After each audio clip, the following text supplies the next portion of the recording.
Está começando o Unifax Talks. Histórias de quem vive a universidade. Com Vinícius Angelini.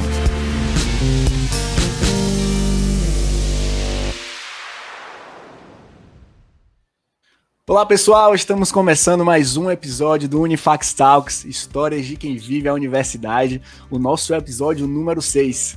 E hoje eu tenho a honra de estar aqui com Suzana Coelho, ela que é coordenadora da Unifax e vai bater esse papinho hoje com a gente. Tudo bem, Su? Olá, tudo bem, Vinícius? Obrigada pelo convite. Seja muito bem-vinda, é uma honra minha estar te recebendo aqui hoje, viu? Tem muita história para contar por aí, Su? Eu acho que sim, um pouquinho. Eu espero que sim. Tenho certeza, todo mundo tem uma história, né? Todo mundo consegue impactar, motivar e inspirar outras pessoas a partir das suas experiências. E essa é a intenção desse projeto por aqui. E vamos começar, né, Su? Te conhecer um pouquinho. Acho que é um pouco difícil, né, nos apresentarmos, falar sobre nós mesmos, mas vou passar essa bola para você se apresentar, né? Quem é a Suzana Coelho? De onde ela veio, para onde ela vai, falar um pouquinho sobre você para o pessoal te conhecer, pode ser? Pode sim. Então, primeiro eu queria agradecer o convite, parabenizar pelo projeto. Achei esse projeto extremamente importante, necessário, sensível, né, humano. A gente precisa ter esse olhar cuidadoso daqueles que estão próximos de nós. E como você falou, acho que todo mundo tem uma história para contar, e às vezes só falta oportunidade da gente conhecer essas histórias, né? Então, eu queria primeiro parabenizar o projeto, dizer que eu estou extremamente orgulhosa de participar desse momento, agradecida também. Fico feliz. Então, meu nome é Suzana Coelho, eu sou Suzana Coelho Conceição, mas sempre me conhece como Suzana Coelho, né? Eu venho de Alagoinhas, sou da cidade do interior, aqui pertinho, eu não sei dizer quilometragens, mas eu sei que é bem pertinho daqui, tipo 1h30, mais ou menos. Eu nasci lá, em Alagoinhas. Venho de uma família que tem meu pai, minha mãe, um irmão apenas, né? É uma família pequena. Tem a família não nuclear, né? A família de primos e tios, enfim, é uma família maior, mas a família nuclear é uma família pequenininha. Então, meu pai, desde pequenininho eu tenho aos 6 anos de idade, mais ou menos, 6 a 7 anos, meus pais se separaram, né? Foi uma separação difícil, sofrida. Eu e meu irmão continuamos morando com a minha mãe e meu pai separou, né? Filhos de pais separados, a gente ouvia muito isso na nossa infância, né? E por conta de muitos motivos pessoais, familiares, enfim, nós viemos morar em Salvador meus pais separaram, eu tinha entre 6 e 7 anos, com 8 anos mais ou menos, eu com 8, meu irmão com 6, minha mãe decidiu vir morar em Salvador com nós dois, pequenininhos, né? E nós viemos e meu pai sempre foi um pai ausente, não foi um pai tão presente, assim, a gente teve alguns problemas pessoais em relação a isso. Não foi uma infância muito fácil, foi uma infância difícil. Não sei se pode falar isso, mas especialmente hoje, que é Dia dos Pais, a gente está gravando esse bate-papo aqui, é um dia muito significativo, assim, para mim, porque a gente tem milhares de crianças, jovens, pessoas, né, que vivem no país e que não têm a referência paterna, por vários motivos, né? O número de mães solo, né? Não são mães solteiras, mães solo, aquelas mães que sustentam as suas famílias sozinhas, é um número muito alto que a gente tem no Brasil. E a ausência da figura paterna impacta muito na vida e na formação de uma pessoa, né? Enfim, por conta...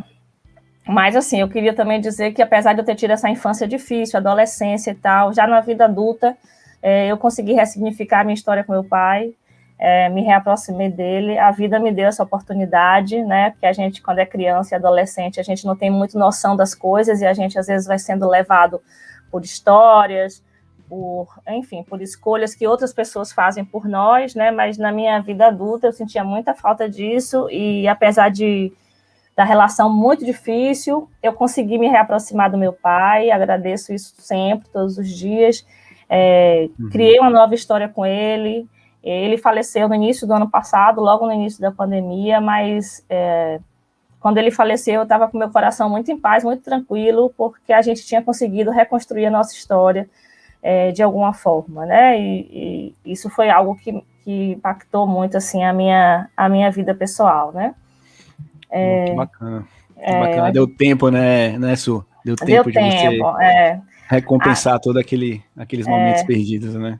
Às vezes a gente não tem como, não tem coragem, não sabe como, mas assim, a gente precisa estar atento também, às vezes, a alguns sinais que a vida nos dá. Quando nos dá, né? Às vezes dá, assim, tem pessoas que têm essa oportunidade, mas às vezes a gente não está disposto àquilo, não está preparado, não quer mexer com aquilo. Mas eu me permiti mexer, sabe? Foi algo que não foi fácil, eu fiz terapia, enfim, foi algo que me ajudou também pra caramba. Mas eu precisava daquilo e eu consegui, né? Eu consegui reestruturar, ressignificar a história com meu pai e para mim foi algo libertador, sabe? Foi muito libertador.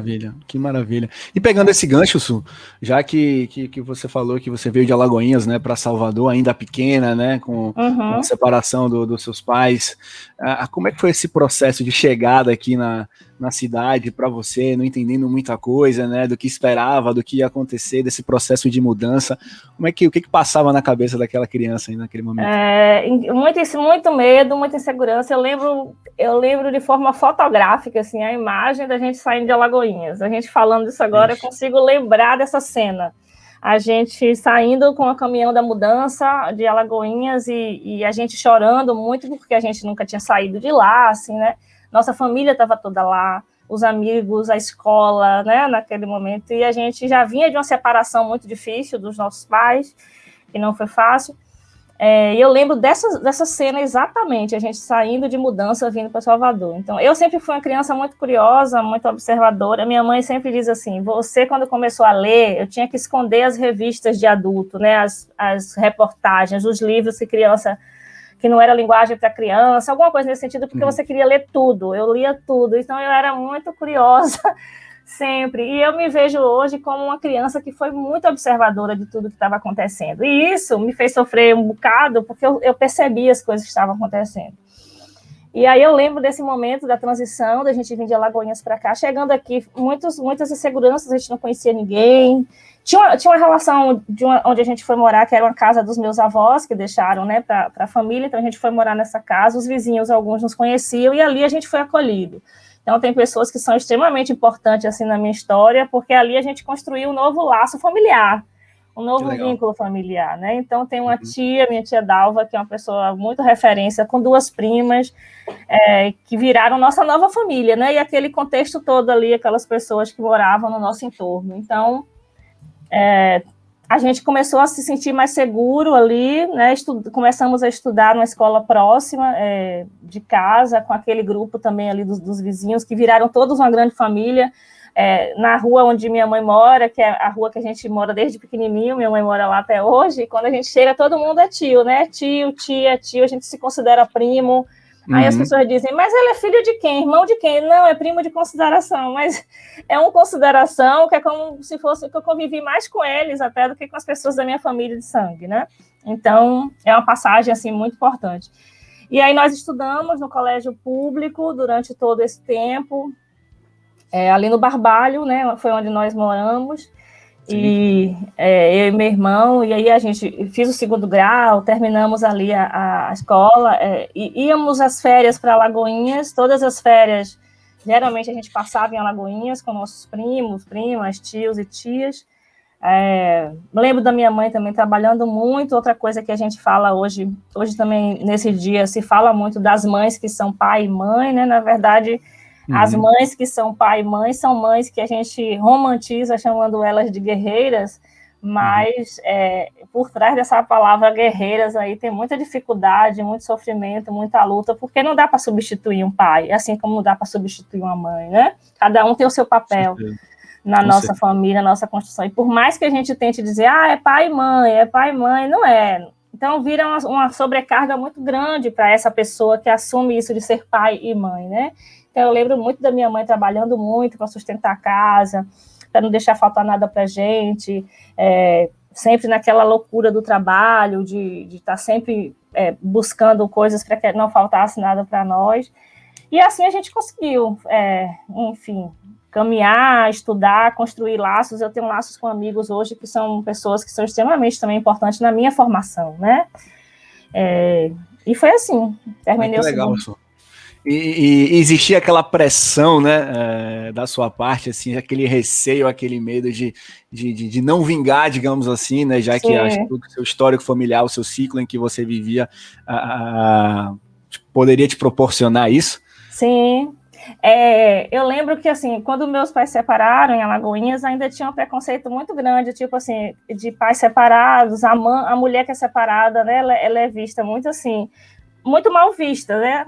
Antigamente, né, um tempo, não vou dizer a idade, para não dizer que sou tão velha, mas há um tempo atrás, no interior, principalmente, e foi um dos motivos que fez minha mãe vir. Então, a sensação que eu tinha era que, tipo assim, uma mulher sozinha, que não tinha um emprego fixo, né? Minha mãe nunca teve um emprego fixo, ela sempre foi autônoma, trabalhou muito. Criar 2 filhos em Salvador, sem apoio do pai, né, longe da família, isso não vai dar certo. Então, assim, era meio que, se a gente desse errado na vida, como se diz, né, era algo que era esperado. Era algo que era esperado.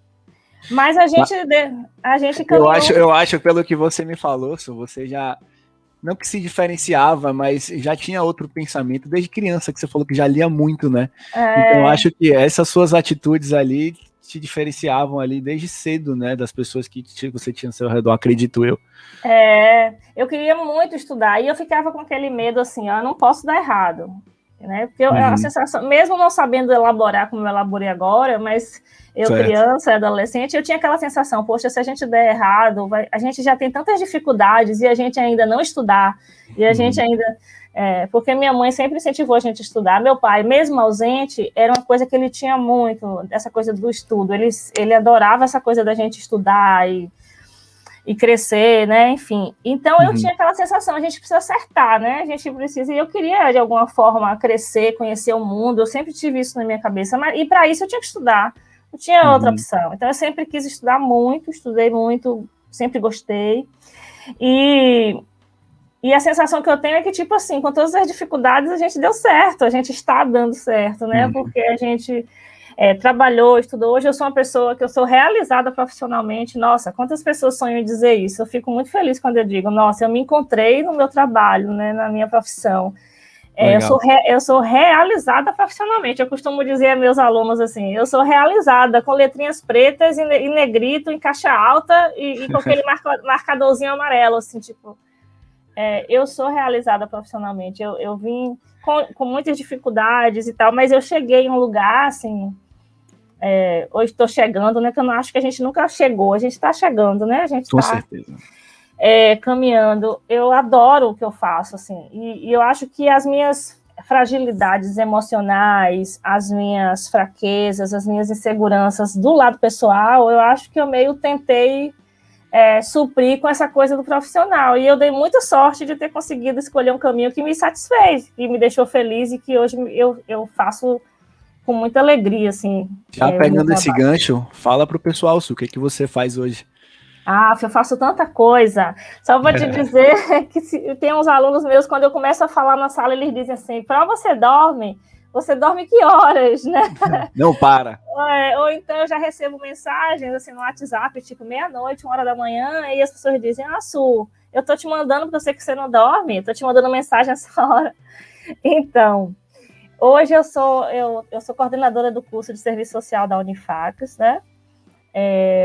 Eu presido, como eu falei, o Conselho de Respeito à Diversidade, Direitos Humanos e Cultura da Paz.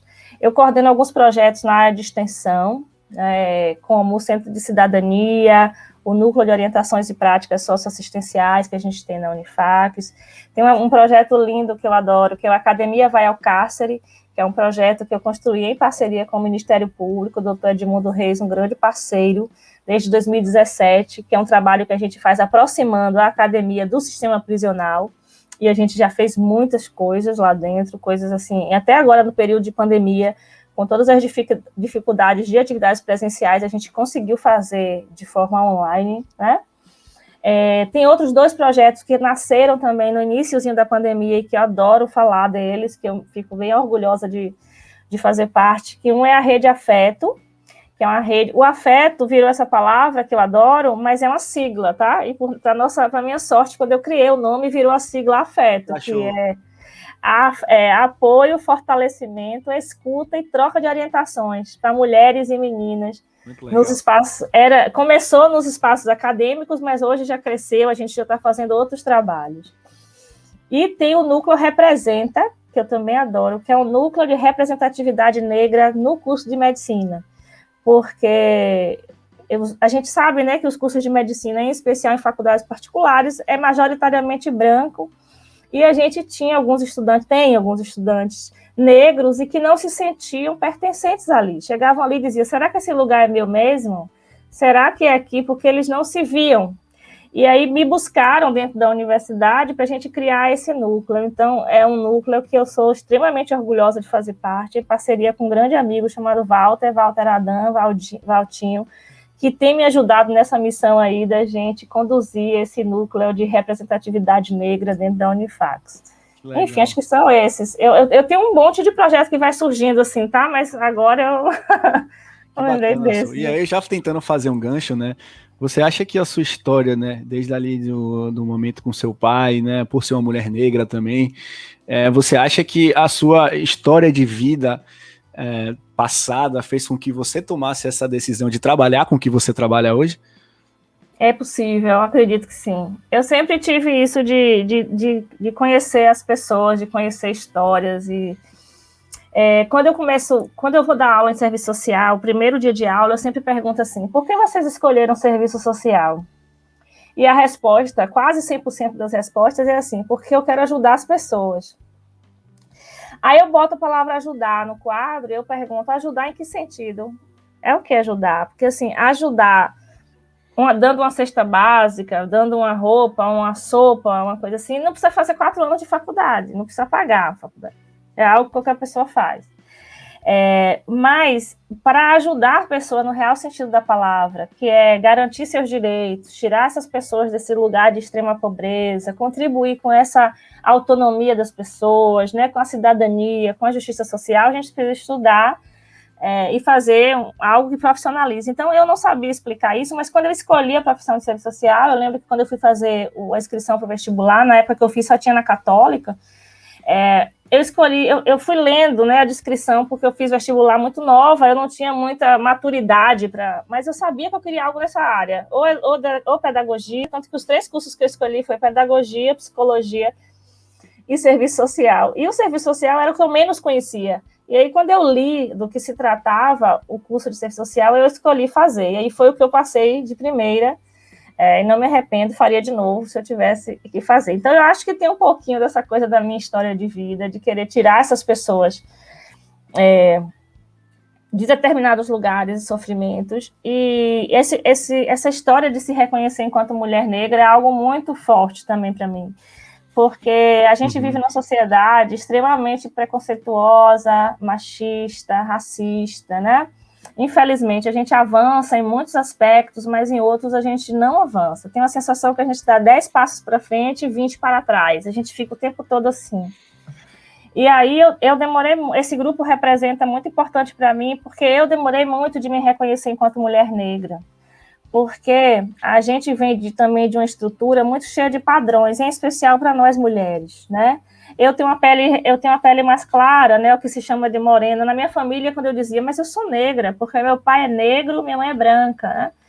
Aí a minha família mesmo dizia, não, você é morena, você é moreninha, você não é negra, né? Eu cresci ouvindo isso, não é por maldade até deles, Sim. né? Eu acho que é uma forma de proteção, ou também o preconceito que está neles, né? Eles foram criados também nessa sociedade. Com certeza. Então, o ser negro é muito... Ninguém quer ser negro, né? Porque para sofrer os preconceitos que a gente sofre, para apanhar na rua, para ser seguido dentro de uma loja, sabe? Então... são vários indicadores sociais aí que a gente podia discutir. Então, eu cresci nisso. Então, eu ficava naquele limbo, assim, gente, eu sou o quê? Eu acho que eu sou negra, mas as pessoas dizem que eu não sou. E aí tinha um processo de alisar o cabelo cacheado. Então, eu acho que a sociedade faz isso com a gente. É um processo de embranquecimento nosso, né, que não somos negros retintos, para que a gente seja, inclusive, até mais aceito em alguns lugares da sociedade. Né, para que a sociedade nos veja de forma embranquecida mesmo. Então, eu demorei muito de me ver como mulher negra, eu vim me reconhecer mulher negra já adulta, assim. Quando eu cheguei em Angola também, eu morei em Angola, acho que eu não falei isso ainda, né? Eu morei em Angola, e quando eu cheguei em Angola, foi também muito impactante para mim essa coisa da ancestralidade, sabe?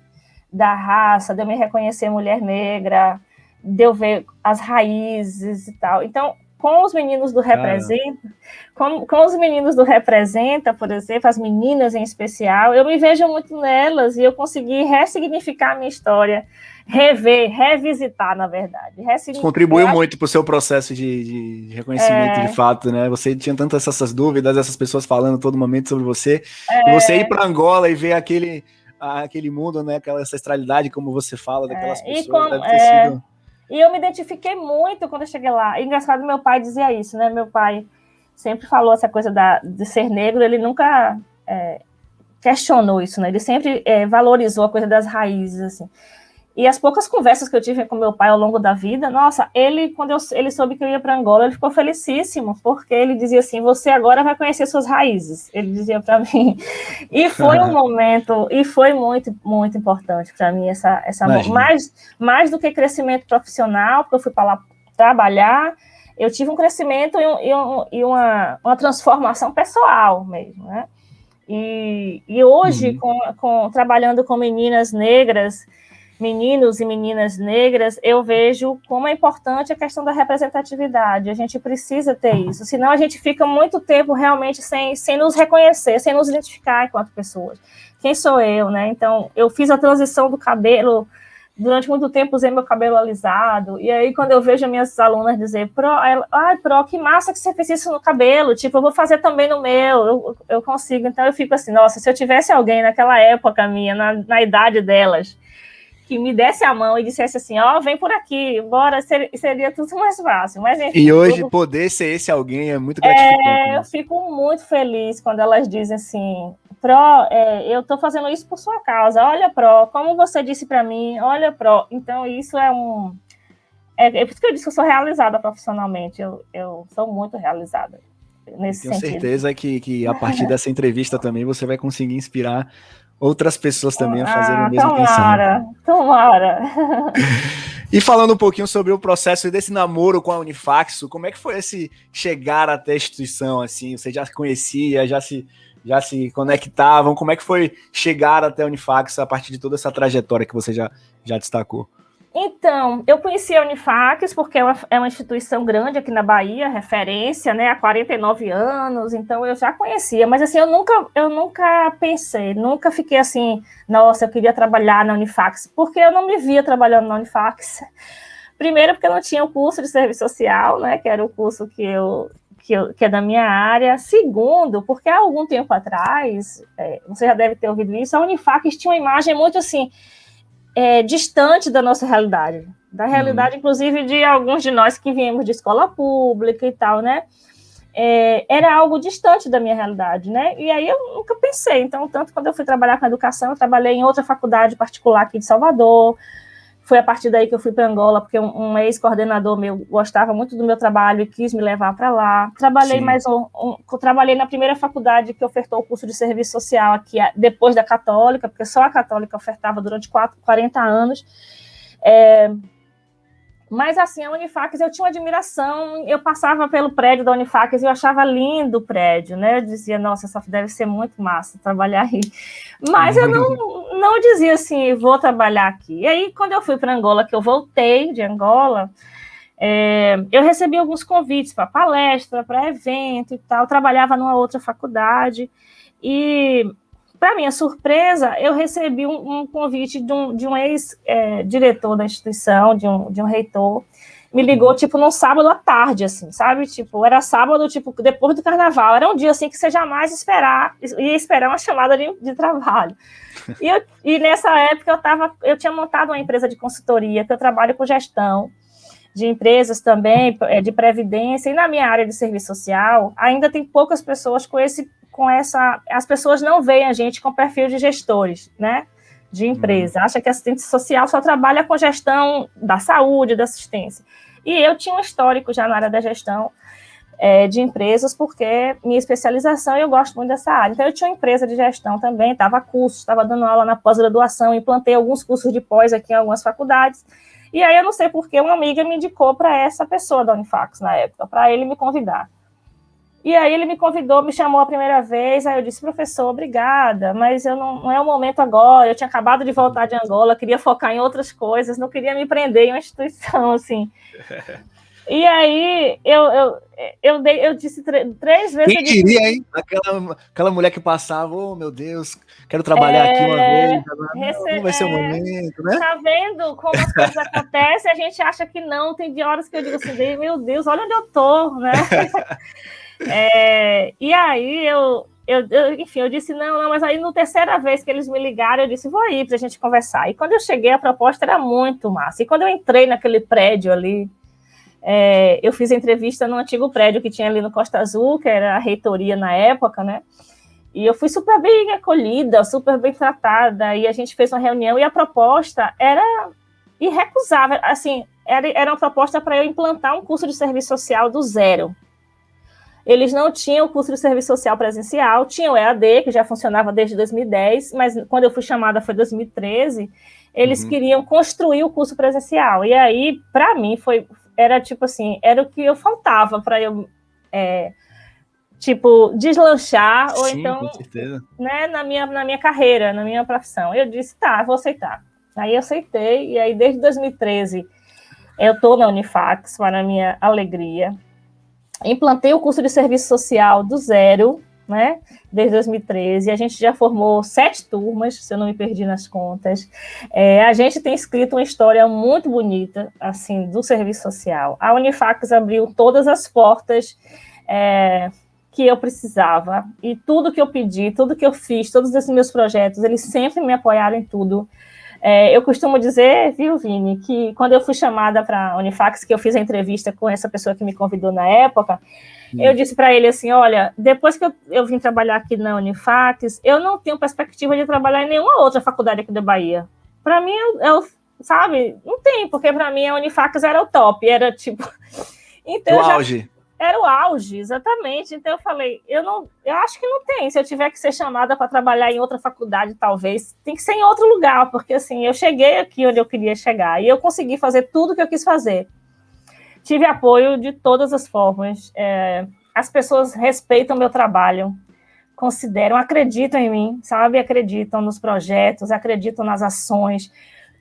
Permite que eu implante as minhas ideias, meus projetos. Um dos maiores exemplos que eu tive da confiança da Unifax no meu trabalho foi uma vez, uma antiga gestora da instituição, era período de férias, no mês de julho, e a gente estava saindo de férias, ela me chamou e disse assim, Suzana, quero te pedir uma coisa, mas é um pedido pessoal, tá?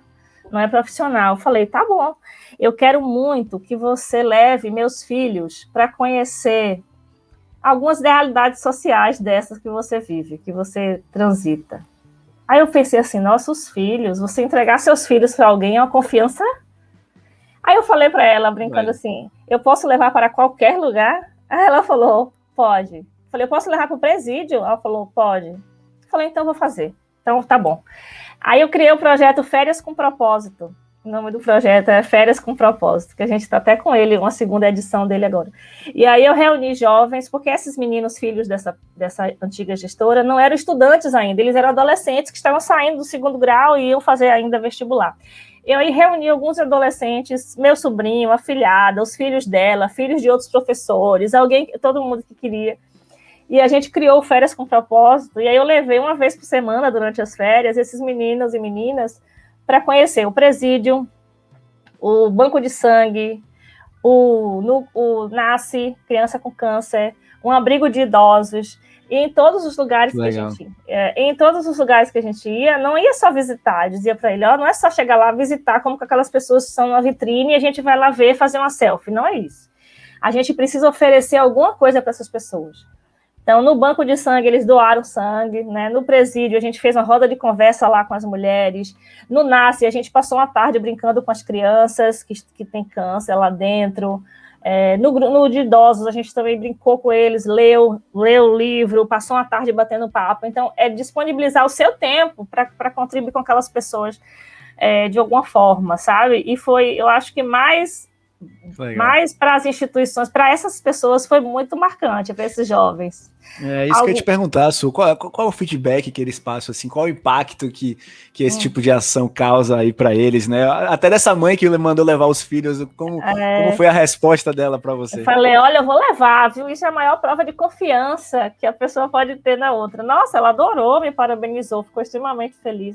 Os alunos diziam, mas Su, alguns me chamam Su, alguns me chamam tia, alguns me chamam pró, porque nem todos eu não sou professora. Sim, sim. Que coisa, eu não sabia que isso existia, né, sabe? Eu pedi também que eles fizessem um relato ao final de cada visita, e foram feedbacks, assim, porque a gente tem esse grupo de estudantes em especial que foi comigo, de jovens, são pessoas que vivem ainda dentro de uma bolha, né? A gente tem umas bolhas de proteção na nossa sociedade, e aí que não nos permite conhecer determinadas realidades, e quando eles saem desse universo deles, e vai conhecer que existem essas pessoas para além do filme, para além de uma série da Netflix, para além de... Eles vão conhecer a realidade de pessoas que estão presas, por exemplo, ouvir histórias, como a gente está fazendo aqui, eles saíram extremamente mexidos, tanto que desse grupo que foi comigo, tem 2 fazendo psicologia, tem 3 fazendo medicina. Que legal. Eles foram muito assim para a área da saúde e o feedback foi muito positivo, muito bacana. Muito legal. Já fazendo esse link também, qual seria a importância assim, da extensão comunitária para a universidade, né? Como é que você avalia tudo isso? É um grande diferencial, né? Eu acho que a aula está para além dos muros da universidade. O que a gente aprende dentro da sala de aula é necessário, é fundamental, nos dá uma base, a gente precisa saber a teoria, sim. Eu não gosto daquele discurso, professora, mas a teoria é tão distante da prática. Não, se eu sei que a prática não está sendo correta, é porque eu conheço a teoria, né? Então, eu não posso dizer que a teoria não é importante, é super importante, é necessária, é continuada, inclusive.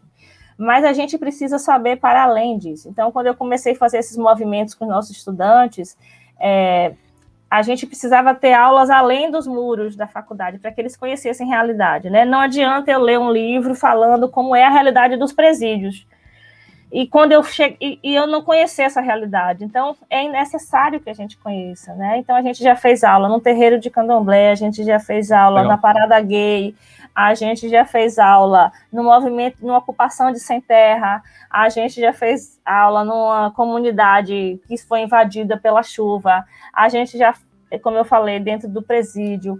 A gente vai conhecer muitas realidades, porque é muito necessário. Eu acho que é um diferencial que a gente tem, que é esse foco na extensão comunitária. Eu acho que é um aprendizado para além da sala de aula, é um aprendizado de vida, sabe?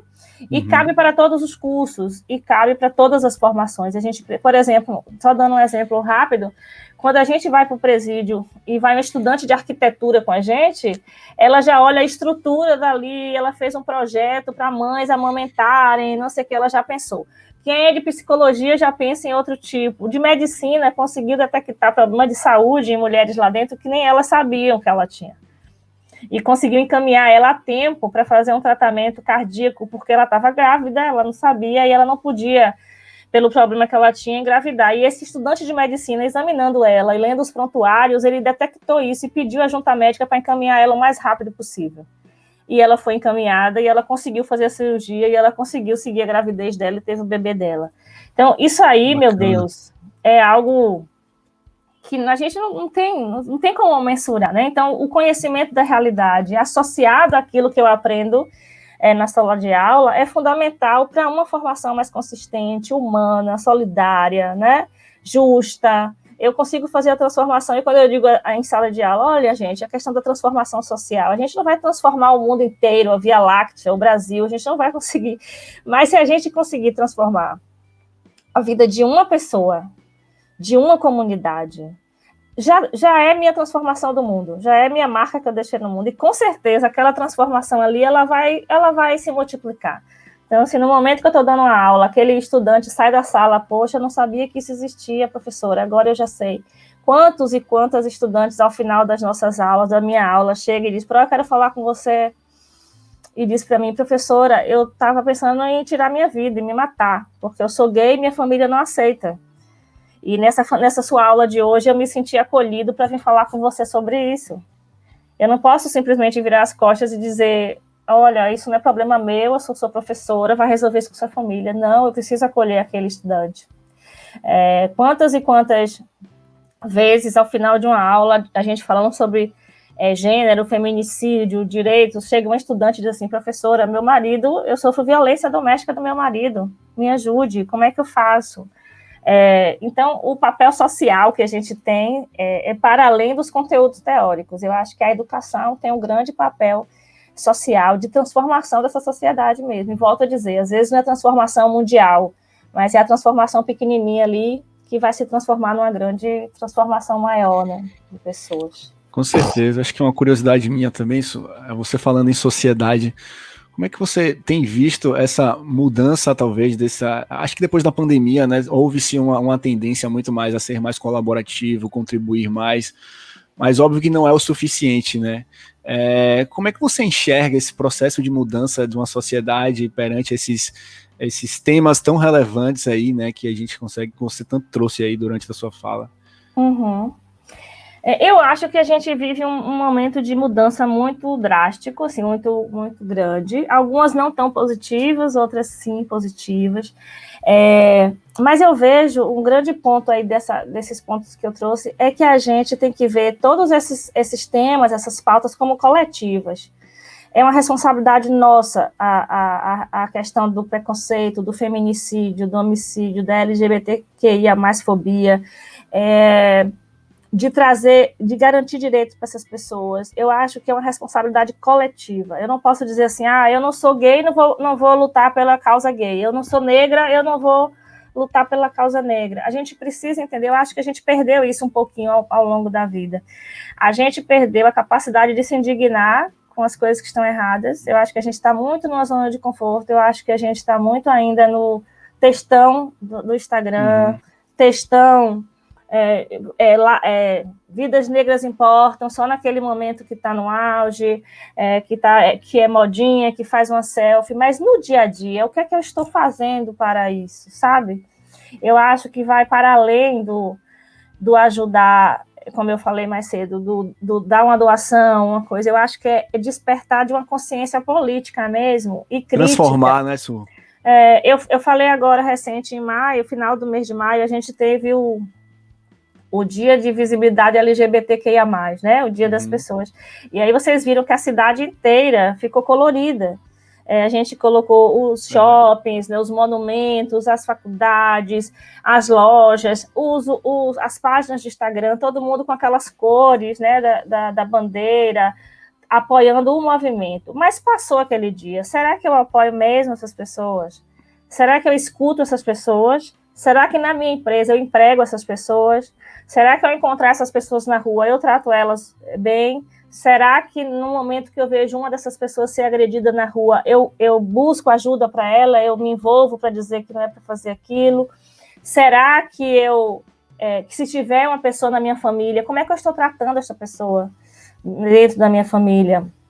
Então, eu acho que essa coisa da consciência coletiva e política, a gente perdeu um pouco, a gente precisa retomar isso. E eu tenho dito, Vini, que o pós-pandemia virá aí com demandas que a gente desconhece.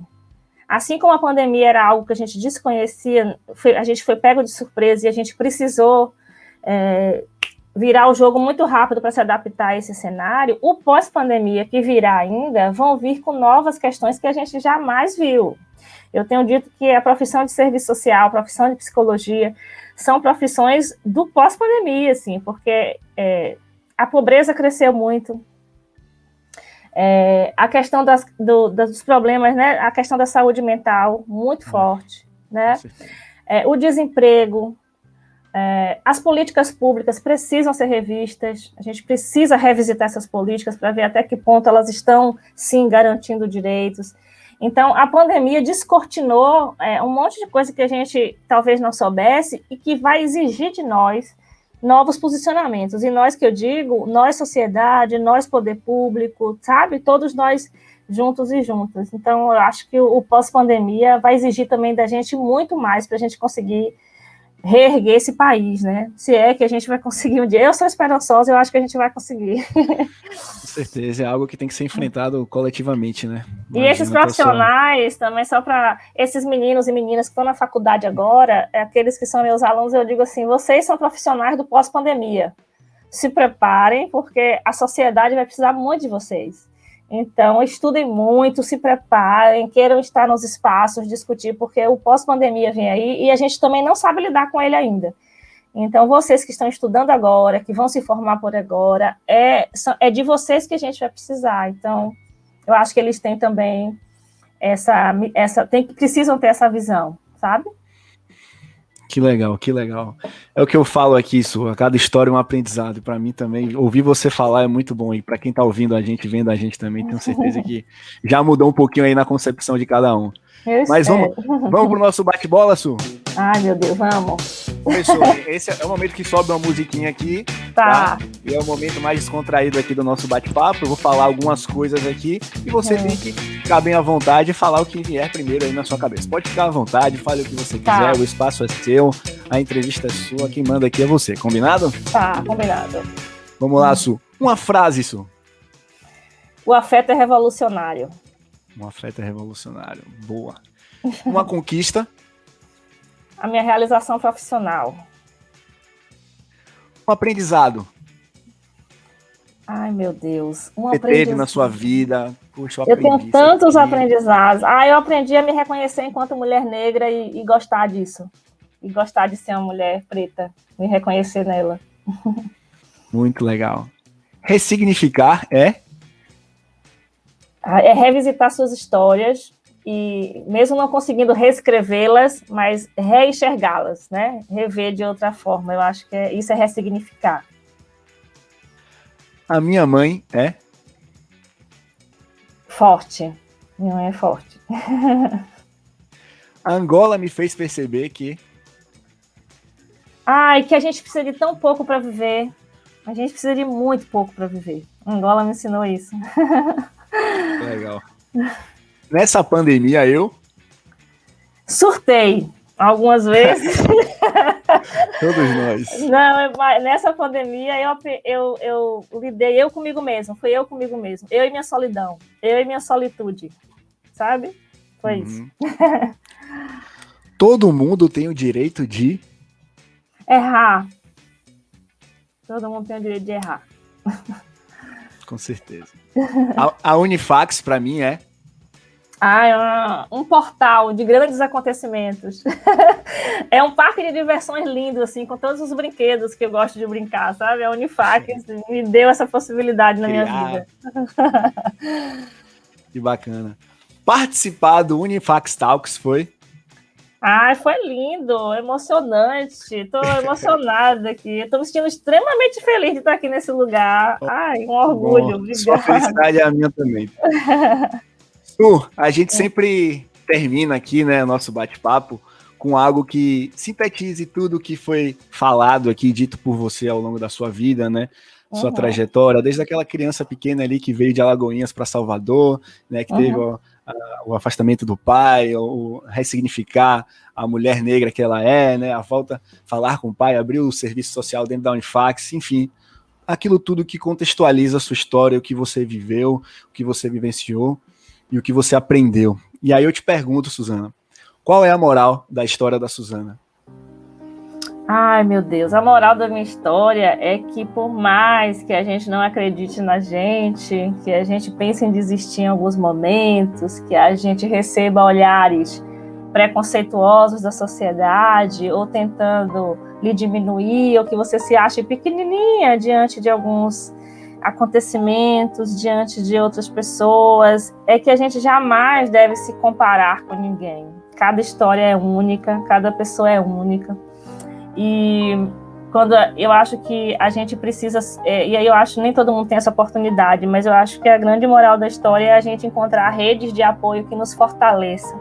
Se não for no seu ambiente, se não for no seu ambiente familiar, que você construa vínculos e laços com pessoas que te fortaleçam, que olhem para você com olhos de amor, de cuidado, de incentivo, de que você pode e que a gente consiga estabelecer esses vínculos, esses laços. Acho que a grande moral da minha história é esse. Eu consegui construir laços muito fortes que me fortaleceram assim, ao longo da minha caminhada e me fizeram chegar até aqui. Eu tenho uma rede de amigos extremamente importante, eu tenho um trabalho que me acolhe, eu tenho uma família que me deu uma base, sim, me deu uma base necessária, mas eu consegui me apoiar e me ver em algumas pessoas e que a gente procure nossas representatividades, porque nem sempre a gente vive num ambiente que a gente se vê representado, mas fora daquele ambiente a gente certamente vai encontrar, seja num professor, numa professora, numa colega, num chefe,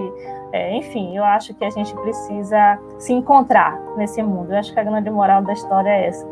É a gente buscar alternativas da gente se encontrar nesse mundo, para a gente seguir a caminhada aí de forma mais feliz, mais leve, mais alegre, sem culpa e sem preconceito, e se sentindo bem com aquilo que você é, com quem você é. Eu acho que é isso. Maravilha, que lição, Su. Muito obrigado pela sua participação aqui no nosso Unifax Talks, um prazer te conhecer, ouvir um pouquinho da sua história.